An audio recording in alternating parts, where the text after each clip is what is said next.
Hello, I've just bumped into the lovely Dr Dermot Kearney, who's come over from England to be here at the Rally for Life. Dr Dermot, obviously we've recently had some really sad news with so-called decriminalisation be voted in England. How did you feel about that when you heard that news? Well, it was disappointing, of course, but not entirely surprised. We could see the way things were likely to go. However, one positive aspect is that it did allow the abortion debate to be rekindled, and people are now talking about abortion again, maybe in a way that they haven't done for many years. And it has also made many people realise, people who would have considered themselves maybe to be pro-choice, when they see the extremity to which this bill is now, presumably it's going to pass, at the extremity to which now abortion may be allowed without any possibility of any criminal offence being taken into consideration. People realise an abortion up to birth, that can't be right. It reminds me of a number of years ago in a hospital in the north of England. I did a survey among the doctors. I got probably about 50% of the doctors involved. There was over 112 people responded to the survey. I just asked a simple question: in your opinion, should abortion be decriminalised? Now, in almost every case, because I did this on a face-to-face basis, almost every case, the response was, "Oh, but abortion is decriminalised," because they thought, because the Abortion Act, that a woman can have abortion, and there were no rules or regulations around it, basically. So then it gave the opportunity, because the reason I did the survey was to raise the issue, to get people talking about it. So raise the issue, and so it led to discussions, and it gave me the opportunity to explain exactly what abortion law is in the United Kingdom, or what it was at that time.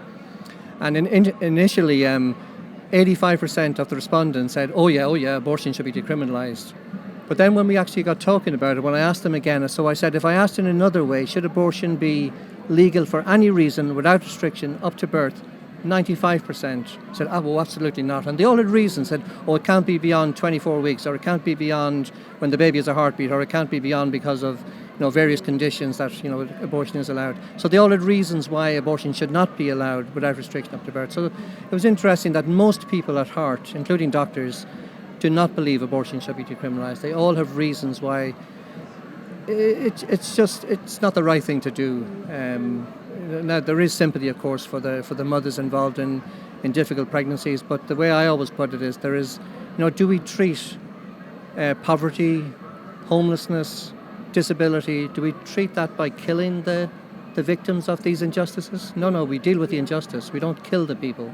And abortion should be the same. Yes, there are women in desperate situations who have got unplanned crisis pregnancies, but there must be other ways to help these women rather than killing their children or helping them to kill their children. And I keep seeing you at these different public witness events, Dr Dermot. You never tire of turning up, whether it's here in England or I know you even go off to America. What makes you really persevere? Because I know for some people it can be quite discouraging when they hear laws like this coming in, and it can actually maybe even stop them coming out to witness. What makes you carry on and persevere in the way that you do? It makes me more determined. I'm Irish, so the Irish are always up for a good fight. So we like to stand up for the underdog, and it's such an important human rights issue. Like, this is the most important human rights issue in the world. The prenatal child, the preborn child, is the most vulnerable person, and we've got to stand up for them. So we can't afford to give up. If we stand up for justice, if we stand up for human rights, we have to stand up for the rights of the preborn child. Well, thank you for doing just that, and I'm so grateful to be alongside you in this battle, Dr Dermot. God bless you. It's a pleasure, thank you.